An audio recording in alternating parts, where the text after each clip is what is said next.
Kalau nggak tahu pasti, berarti nggak bisa yakin. Kalau hanya baru berita, bagaimana bisa yakin? Untuk yakin gimana?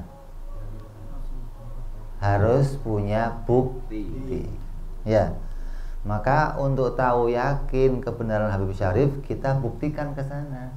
Sampai sana pasar malam udah habis. Jadi gimana?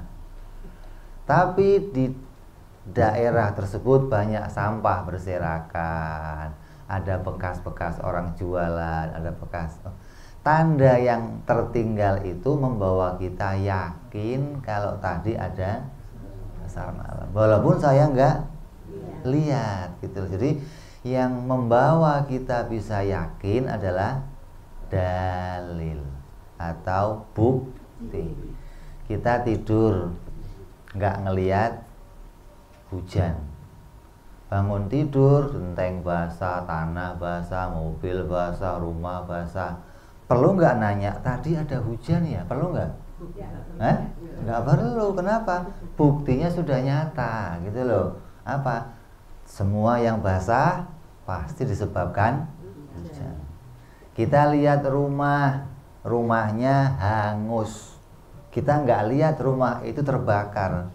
Tapi setelah kita lihat hangus, kita yakin pasti tadi nggak mungkin ini rumahnya dicat hitam tadi. Mana ada rumah dicat hitam? Kalau rumah hangus begitu pasti hangus. Jadi bukti ada kerjanya api di situ. Ya, ini namanya sesuatu yang mengantarkan kita pada keyakinan. Jadi yakin itu diantarkan dengan bukti atau dalil. Sekarang kita mau membuktikan apa buktinya kalau Allah itu Tuhan. Apa buktinya kalau Nabi Muhammad SAW itu utusan Allah. Buktinya apa? Coba. Katanya. Quran juga katanya. Hadis katanya. Coba bukti apa yang membawa kita yakin kalau Allah betul-betul Tuhan? Bukti apa yang mengantarkan kita yakin kalau Nabi kita Muhammad Sallallahu Alaihi Wasallam betul-betul utusan? Kita nggak pernah lihat, nggak lihat Allah, nggak lihat Nabi.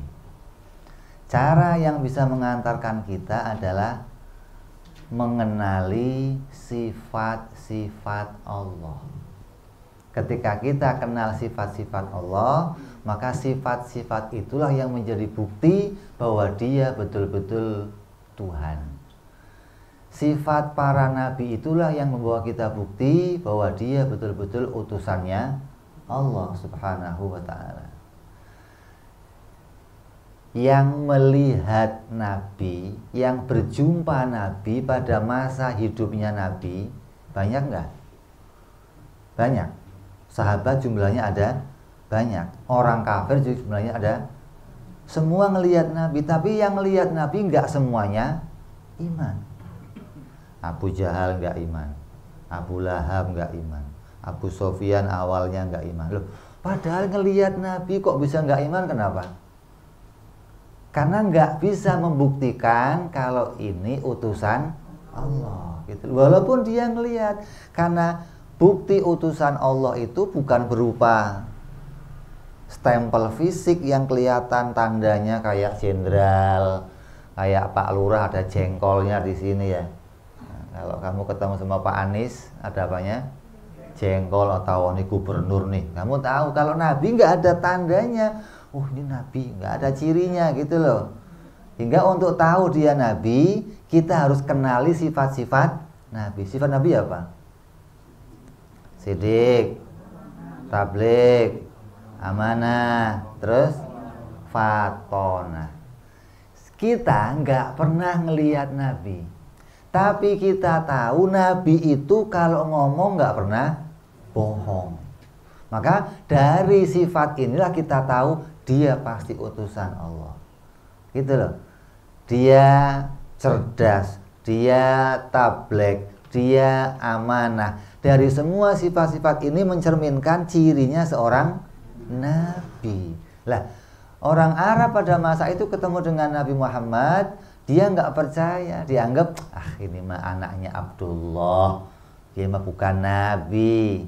Tapi kita nggak ngelihat, tapi kita iman tentang sifat-sifat itu, bahwa nabi tidak dijumpai sekalipun kebohongan, baik dalam Quran, dalam hadis, satu pun kebohongan nggak kita jumpai. Dari situ kita yakin Nabi Muhammad pasti utusan Allah. Ditambah satu lagi tandanya apa? Mukjizat.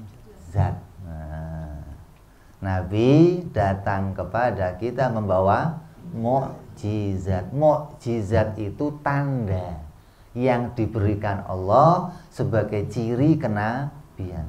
Siapa yang membawa mukjizat, maka itu pasti utusan Allah. Mukjizat itu apa? Mukjizat itu suatu perkara yang mengalahkan musuh segalanya. Contoh, kalau ada musuh yang meragukan dia adalah utusan Allah, maka Nabi diberi kesempatan oleh Allah untuk menantang. Apa yang ingin ente buktikan kalau saya utusan Allah? Namanya mukjizat. Coba itu rembulan suruh turun. Coba itu hewan suruh ngomong. Coba itu pohon suruh berjalan. Maka semua tantangan yang diajukan oleh orang-orang kafir semua dijawab oleh Nabi dengan mukjizat. Nabi turunkan rembulan. Nabi perintahkan hewan untuk bicara. Nabi perintahkan pohon untuk mendatangi Nabi. Coba, pohon yang berdiri tegak, dia mencabut akarnya, berjalan mendekati Nabi. Kenapa? Ketika dipanggil oleh Nabi Ta'ali, tandanya apa? Yang dibawa Nabi adalah sebuah mukjizat. Orang Arab yang lihat mukjizat seperti menganggap apa? Ini mah sihir, ini mah permainannya Muhammad, ini bukan mukjizat. Tapi kita sekarang ketemu sama mukjizat. Apa mukjizat yang kita jumpai sekarang? Al-Qur'an. Kenapa Al-Qur'an jadi mukjizat? Karena tidak terkalahkan. Sejak 1400 tahun yang lalu Allah menantang. Siapapun yang tidak percaya kalau Al-Quran itu dari aku, kata Allah, tapi kamu yakini dia dari Muhammad, dari manusia, maka kata Allah, fa'tu bisuratin mim mislih. Datangkanlah satu surat yang seperti tantangannya masih berjalan sampai sekarang, udah 1400, tapi nggak ada satupun yang bisa menjawabnya. Nggak ada satupun yang bisa bikin satu surat pun yang seperti tandanya Al-Quran bukan bikinan manusia, gitu loh. Jadi Quran betul-betul mukjizat dari arah tidak ada yang bisa mengalahkannya. Semua tulisan ilmiah, semua tulisan para ilmuwan itu hanya akan bertahan paling lama 300 tahun. Ilmuwan ini bikin penelitian, hasilnya dipakai. Nanti muncul ilmuwan baru, hasil dia yang lama ditinggalkan, ganti penemuan ilmuwan yang baru. Terus muncul lagi. Dunia berjalan dengan keadaan seperti itu. Tiap ada yang baru, yang lama akan ditinggalkan. Tiap ada yang baru, yang lama akan, kecuali istri. Kalau ada yang baru, yang lama nggak ditinggalin. Kalau ilmu, ada yang baru, yang lama ditinggalkan. Tapi Al-Quran sudah 1400 tahun tidak pernah ada yang menggantikannya. Semua berpedoman dengan Al-Quran, bahkan sampai nanti akhir zaman. Tandanya apa? Quran tidak bisa digeser oleh penemuan manusia manapun. Tandanya dia mukjizat. Lah, dari mukjizat itu kita tahu Nabi Muhammad betul-betul utusan Allah. Jadi saya iman Nabi Muhammad utusan Allah, kata siapa? dalil gitu, bukan kata orang tua. Kalau kata orang tua berarti kita masih menggunakan katanya, kita belum sampai pada yakin. Yakin itu harus tahu pasti kebenarannya. Yang bisa mengantar kita pada yakin adalah dalil. Dan kita sekarang sudah punya dalil. Apa buktinya dia utusan Allah? Mukjizat. Tanda itulah yang membuat kita yakin seyakin-yakinnya Nabi Muhammad betul-betul utusannya Allah. Dan itu nggak bisa diragukan lagi, gitu loh. Kenapa? Karena kamu sudah punya dalil, punya bukti. Kayak kamu tadi bangun tidur, keluar lihat basah, genteng basah, pasti hujan. Nggak usah nanya, tadi hujan ya. Lu colok matanya, lu nggak ngelihat basah semua pakai, gitu loh. Tanda itu mengantarkan kita pada pemahaman, gitu loh. Maka Allah katakan, inna fi khalqis samawati wal ardi wa ikhtilafil laili wan nahari la ayatin liulil albab. Peredaran langit bumi, diciptakannya siang malam, ini tanda bagi orang yang mau berpikir. Hingga Allah menjadikan tanda ini agar kita mengenal kepada Allah Subhanahu wa ta'ala. Itu bukti yang pertama tentang Nabi kita Muhammad Sallallahu Alaihi Wasallam. Sekarang yang paling utama, apa buktinya kalau Allah itu Tuhan? Nah, ini yang mau kita nggak ngelihat, nggak boleh katanya lagi. Maka tanda langit bumi ini, kalau kita melihat langit bumi ini menunjukkan adanya pencipta, semua orang pendapatnya begitu. Mau orang Kristen, mau orang Buddha, mau orang Hindu, yakin kalau langit bumi pasti dicipta, kecuali PKI, ateis, nggak percaya kalau bumi dicipta. Tapi semua yang beragama, mau Kristen, mau Buddha, mau Hindu, yakin bumi langit dicipta. Nah, pertanyaannya penciptanya yang mana? Itu loh. Kalau ada pencipta, semua percaya. Tapi kenapa kok ada yang mengatakan, oh penciptanya si Anu, penciptanya si Anu. Keputusan yang memutuskan pencipta si Anu itu dasarnya apa, gitu loh. Buktinya apa? Orang Arab ketika didatangi Nabi Shallallahu Alaihi Wasallam mengajak mereka untuk iman kepada keesaan Allah, apa kata orang Arab? Muhammad, saya sudah nyembah Lata, Uzza, Manat, Hubal sejak orang-orang tua kami dulu. Jadi kami sudah mengikuti jejaknya orang tua. Berarti dia menyembah patung tanpa berpikir. Hanya ikut kata orang tua. Orang Kristen ikut kata bapaknya. Orang Buddha ikut kata bapaknya. Ini semua sedunia keadaannya begitu. Kalau kita masuk ke dalam kajiannya orang-orang di luar Muslim, Buddha, Kristen, mereka tanya, Pak, apa sih buktinya kalau Yesus itu Tuhan? Apa kata mereka? Kalau kamu nanya-nanya berarti kamu nggak iman. Cukup yakin, jangan nanya. Ya begitu bukan jawaban, bukan mengantar kita kepada keyakinan. Kayak Habib Syarif lah, di depan ada itu apa namanya pasar malam, buktinya Habib sudah percaya, kalau nggak percaya gua. Itu bukan mengantar pada keyakinan, tapi pemaksaan paham kalau begitu. Jadi sedunia ini mereka beragama hasil dari pemaksaan paham. Tapi umat Islam nggak boleh begitu. Allah berfirman apa? Fa'lam annahu la ilaha illallah. Allah katakan ketahuilah. Allah nggak ngomong dengarkanlah, yakinilah, pahamilah.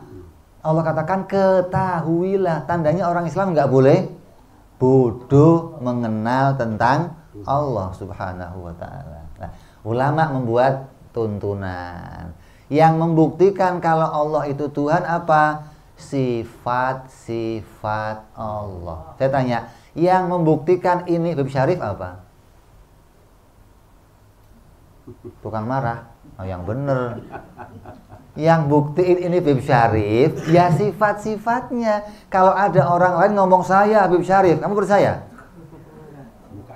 Nah kan sifatnya beda. Ketika sifatnya beda, kamu katakan ini bukan Habib Syarif. Kenapa? Sifatnya nggak menunjukkan dia Habib Nah, begitupun Tuhan.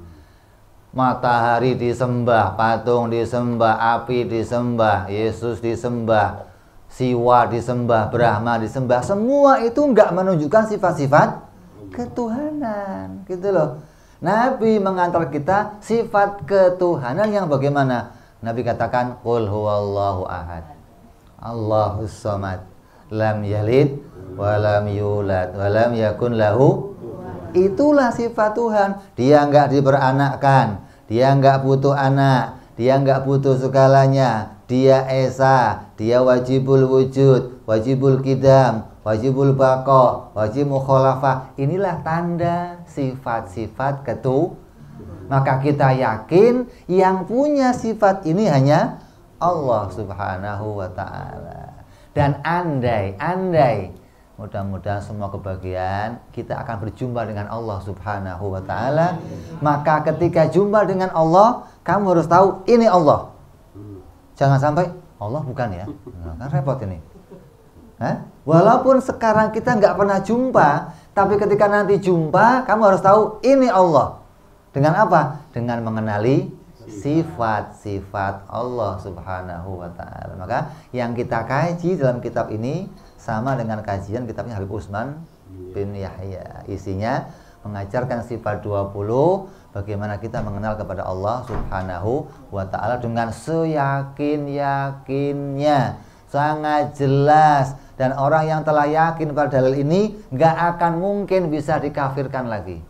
Bilal bin Rabah, seorang budak yang digencet batu siang-siang juga di tengah hari bolong di padang pasir, nggak bergeser imannya dari mengenal Allah. Kenapa? Nabi telah tunjukkan ini loh Bilal sifat Allah.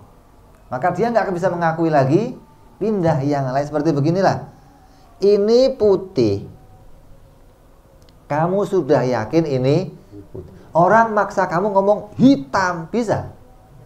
Nggak bisa. Ketika mulut ngomong hitam, hati nggak bisa ngomong hitam. Kenapa? Karena kamu telah mengetahui itulah yang mau kita tunjukkan. Jadi mengenali sifat-sifat Allah itu mengantar kita pada suatu kebenaran, hingga orang yang sudah tahu itu nggak akan bergeser kepada yang lain lagi, hingga dikatakan wala tamutunna illa wa antum muslimun. Ini yang mau kita jaga, ini yang mau kita pertahankan, ini yang mau kita bawa hingga kita bisa iman kepada Allah dari awal hidup kita sampai hari kematian kita. Dikatakan apa? Dengan kalimat itu saya hidup, dengan kalimat itu saya mati, dengan kalimat itu saya nanti dibangkitkan oleh Allah. Coba, kenapa? Kalimat la ilaha illallah. Jadi orang sekarang kalau baca la ilaha illallah, harusnya dia ingat semua sifat-sifat Allah, wujud, qidam, baqa, mukhalafatulil.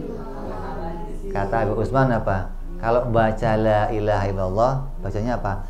Tidak ada yang wajibul wujud kecuali Engkau ya Allah. Tidak ada yang wajib qidam kecuali Engkau ya Allah. Tidak ada yang wajib baqa kecuali Engkau ya Allah. Enggak ada yang wajib mukhalafah kecuali, terus begitu sampai tidak ada yang wajib mutakaliman kecuali Engkau ya Allah. Itu zikir yang kita baca ketika mengucapkan la ilaha illallah. Jangan sampai kamu nggak ngerti sifat ini. Nanti kalau pas zikir la ilaha illallah kayaknya khusyuk, yang dilirik berkat la ilaha illallah, berkatnya udah keluar. Kenapa? Karena hatinya nggak terisi pengetahuan. Nggak, yang terisi otaknya makanan, amplop, ada ini terisi di otaknya. Nasihatin, kadhibatin, khati'ah. Ini isinya otaknya, isinya bermacam-macam karena hatinya nggak terisi pengetahuan. Maka ini yang penting kita sampaikan agar kajian ini jangan sampai terlewatkan satu sifat pun nanti. Kenapa? Karena kita ketika lewat satu sifat harus ulang, kita nggak akan paham. Satu sifat akan bersambung dengan sifat yang lain hingga menjadi satu pemahaman. Ini loh sifat Allah yang jelas secara menyeluruh. Hingga sekarang kita tahu Allah perintahkan kita untuk yakin. Maksudnya yakin adalah iman kepada Allah menggunakan lil, bukan iman kepada Allah menggunakan katanya orang. Iman kepada Allah harus yakin seyakin-yakinnya. Caranya yakin hanya satu, yaitu menggunakan dalil. Dalil yang mau kita pakai adalah mengenal sifat Allah dan mengenal sifat para rasul alaihimussalatu wassalam. Jadi kajian ke depan insyaallah kita akan masuk kepada kajian mengenal sifat-sifat Allah Subhanahu wa taala. Tapi sebelumnya sekarang ya? Ini maghrib belum? Udah adzan? Ya udah adzan. Kelewat. Ayo langsung aja kita berarti. Sampai nggak denger loh. Nah. Mengenal sifat Allah isinya ada 3. Mengenal sifat yang wajib, yang mustahil, dan yang jaiz. Ini yang orang jarang dengar. Nanti mau ngasih sama ahli fikih mana saja. Coba kalau kemarin ke Aceh, silsilahnya jelas di sana. Wajib, mustahil, kajiannya luar biasa di sana banyak. Jadi sudah sedikit orang yang mengajarkan kita mengenali tentang wajib, mustahil. Apa itu wajib, mustahil? Jarang orang tahu itu. Orang tahunya hanya urusan ilmu fikih, wajib, sunnah, haram, makruh, mubah. Nggak kenal apa itu wajib, mustahil, jaiz. Wajib, mustahil, jaiz adalah hukum yang hukum tersebut berjalan dari pemikirannya setiap orang yang diciptakan oleh Allah. Manusia diberikan indera. Apa aja? Pendengaran, penglihatan, rasa, penciuman, terus apa lagi satunya? Apa? Pendengaran, penglihatan, penciuman, rabaan, rasa. 5, ya. 5 ini tidak ada satupun yang bisa dipakai mengenal Allah. Mau kenal Allah pakai penciuman nggak bisa, nggak ada baunya Allah. Mau kenal Allah dengan diraba-raba ya nggak bisa. Kenal Allah dilihat nggak bisa. Nabi Musa ngomong ya nggak bisa. Mau kenal Allah dengan pendengaran nggak bisa. Kenal Allah dengan dicicipin ya nggak bisa. Allah nggak manis nggak asin. Jadi 5 ini alat untuk menemukan sesama kita, mengenal sesama manusia, lita'aruf, untuk kenal. Modalnya 5 inilah. Untuk kenal Allah alatnya mana? Tinggal 1, akal. Ini yang Allah jadikan untuk kita, gitu loh. Kalau akal nggak kita gunakan, kamu nggak akan bisa sampai mengenali Allah Subhanahu wa ta'ala. Kamu hanya selamanya akan mengatakan apa? Kata orang tua begini, kata Pak Kiai begini, kata guru saya. Lah kata kamu gimana? Nggak ngerti saya. Kata dirinya nggak ngerti. Kenapa? Karena dirinya sendiri nggak punya pengetahuan sama sekali.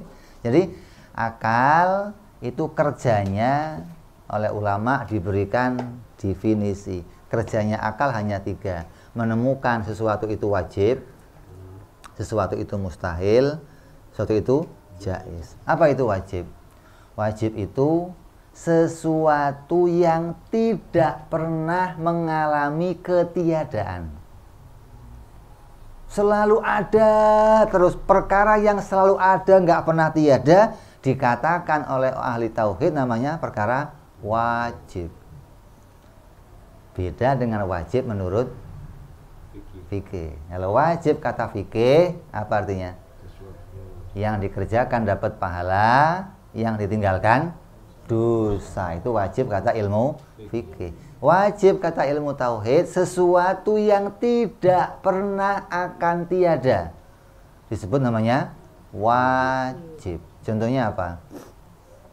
Adanya Allah, ilmu bagi Allah, mendengar bagi Allah, melihat bagi Allah. Itu selamanya nggak akan pernah tiada. Selamanya akan ada pada dirinya Allah. Ketika sesuatu itu ada pada dirinya Allah untuk selamanya, maka perkara itu namanya perkara wajib. Contoh, pada Nabi apa? Siddiq, tabligh, amanah, terus Sifat ini selamanya nggak pernah akan hilang dari dirinya Nabi. Maka sifat itu namanya wajib. Ya, jadi yang pertama kita kenal sifat yang wajib pada sesuatu. Yang bagaimana? Yang sifat itu tidak pernah hilang dari dirinya sesuatu, maka dikatakan sifat yang wajib. Nah, sekarang kalau pada Allah ada yang wajib, pada Nabi ada yang wajib, pada benda, pada makhluk, manusia, jin, setan, dan yang lainnya ada nggak yang wajib? Apa yang wajib? Hah?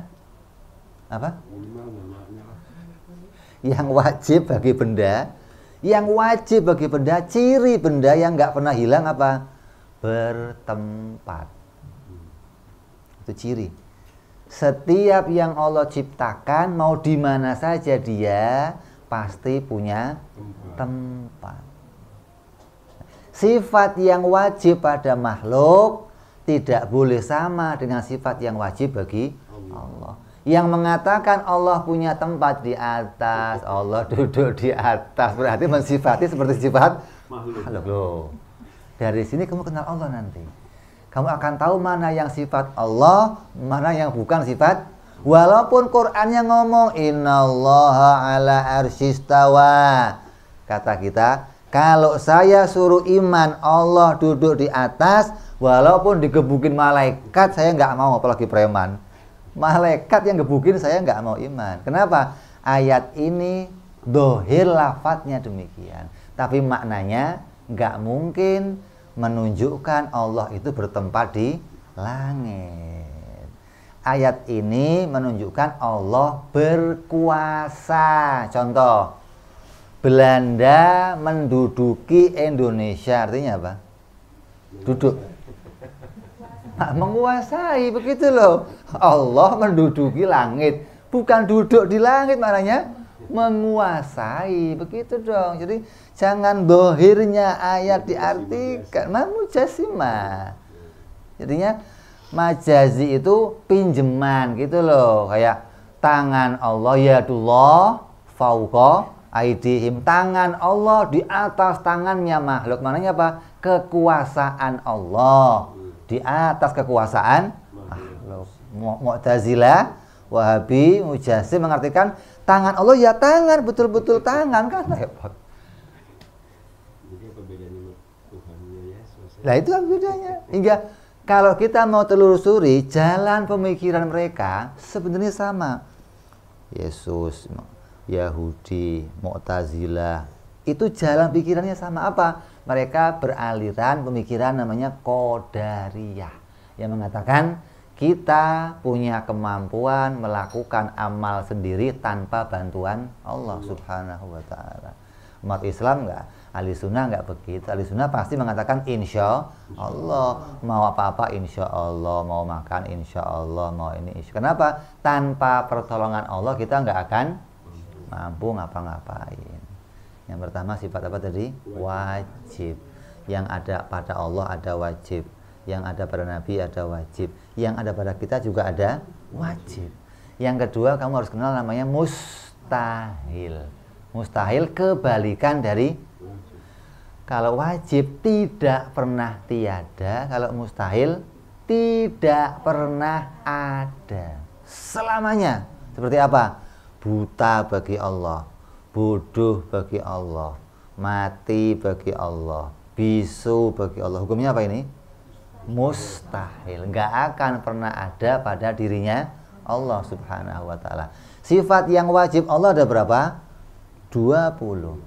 Sifat yang mustahil ya 20, lawannya dari yang wajib. Kalau yang wajib ada 20, lawannya mustahil bagi Allah ada 20. Maka kitab itu kajiannya mengkaji 20 sifat Allah, 20 yang wajib bagi 20 yang mustahil, 20 yang wajib, dan satu perkara yang jaiz.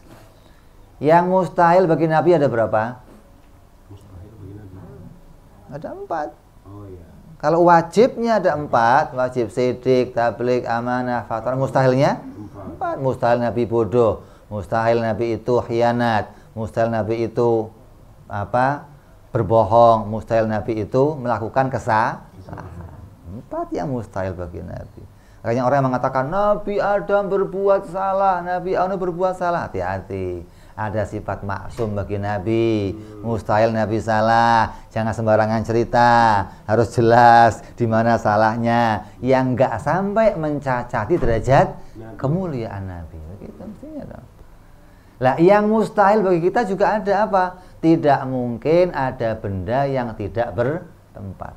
Kalau ente belajar di ilmu sekolahan, yang namanya zat itu diartikan sebagai materi. Ya, materi itu ada materi, ada cair, padat, gas. Kalau mau dilihat, setiap materi, cirinya materi yang bagaimana? Benda padat, zat, gas, cirinya bagaimana? Pasti terkena ruangan dan massa. Ada ruangannya dan ada beratnya. Massa itu berat, bukan massa kumpul orang PDI, bukan. Massa berat, lu massa taunya demo aja. Ada ruangannya dan ada beratnya. Ini cirinya benda atau yang wajib pada benda. Nah yang mustahil apa? Sebaliknya, kalau ada benda dikatakan nggak ada ruangannya, nggak ada beratnya, hukumnya mustahil. Mustahil itu nggak akan pernah. Walaupun dibikin Allah gimana? Nggak bisa. Ini cirinya. Allah tidak menciptakan yang mustahil. Mustahil itu nggak akan terjadi.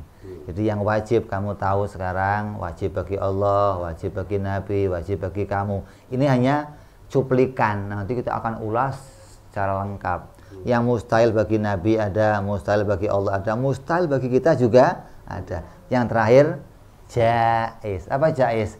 Sesuatu yang boleh ada, boleh pula tiada. Jadi akal menilai sesuatu hanya 3 hal. Ini pasti ada, ini pasti nggak ada, ini boleh saja ada, boleh aja nggak ada. Akal cuma menilai 3 hal ini. Dari 3 inilah kita akan mengenali sifat-sifat Allah. Mana yang wajib bagi Allah, yang mustahil bagi Allah, dan yang jaiz bagi Allah. Yang jaiz Allah berapa? 1. Apa itu? Yaitu perbuatannya Allah. Apa perbuatan Allah? Perbuatan Allah cuma 1, menciptakan. Nggak ada lainnya. Kalau kamu dengar Allah begini, Allah nggak ada. Allah perbuatannya cuma 1, yaitu menciptakan. Di Quran, kalau ada kalimat Allah turun, artinya apa? Turun kan perbuatan kan? Harus kamu takwil maknanya Allah menurunkan. Wajah rabbuka wal malaku soffan soffa, dan datanglah Tuhanmu dan malaikat berbaris. Datang perbuatan siapa? Ketika pada Allah maknanya apa? Mendatangkan. Begitu, harus begitu. Perbuatan Allah cuma 1, menciptakan. Apapun perbuatan makhluk yang diletakkan kepada Allah harus ditakwil maknanya menciptakan. Kalau enggak, berarti kamu mendudukkan sama hak Allah sama haknya makhluk.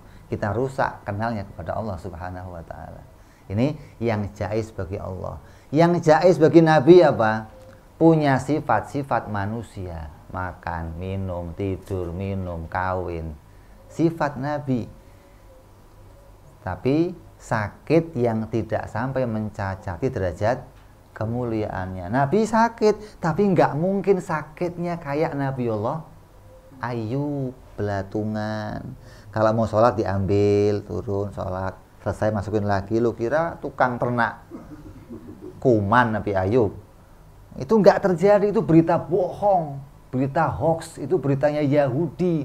Nabi Ayub sakit, letak sakitnya di bawah kulit, di atas tulang. Kelihatan nggak? Nggak kelihatan. Tapi rasanya sakit luar biasa. Tapi kulitnya tidak menjijikkan. Kenapa?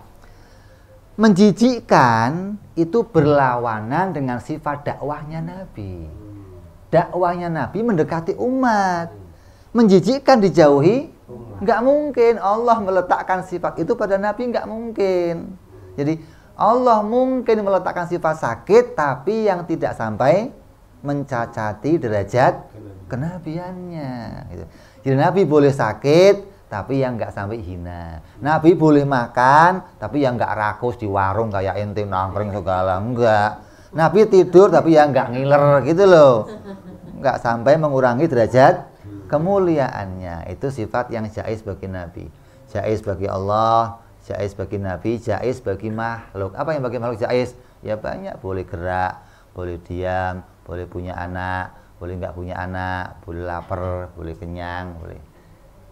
Tiga inilah yang mau kita kenali dari Allah Subhanahu wa ta'ala dan dari para nabi alaihi wassalatu wassalam. Insyaallah ke depan tiga ini kita perluas hingga kepada semua sifat-sifat nabi dan sifat-sifat Allah Subhanahu wa ta'ala. Mudah-mudahan kita semua dijadikan faham oleh Allah, dikuatkan imannya, diyakinkan imannya, dijadikan orang-orang yang tetap teguh tanpa bergoyang sampai hari kematian kita, hingga kita mati dalam keadaan husnul khatimah, selamat di dunia sampai di akhirat. Amin ya rabbal alamin. Wa ila hadratin nabi. Al-Fatihah.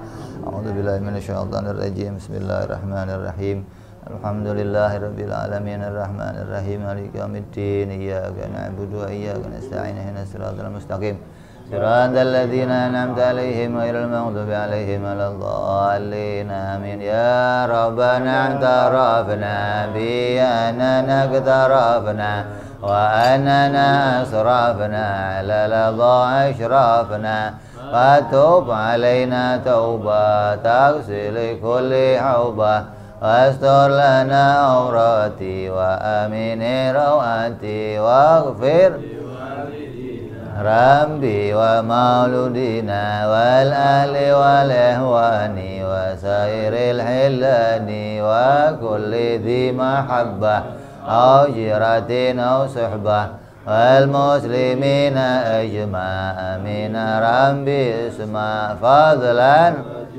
منا لا باكتساب منا بالمصطفى رسولي ناظر بكل سولي صلى وسلم ربي عليه أدى الحبي وآله وصحبه عدد طاس صحبي والحمد لله في البدء والتنهي سبحان ربك رب العزة عما يصفون وسلام على المرسلين الحمد لله رب العالمين. Assalamualaikum warahmatullahi wabarakatuh. Waalaikumsalam warahmatullahi wabarakatuh.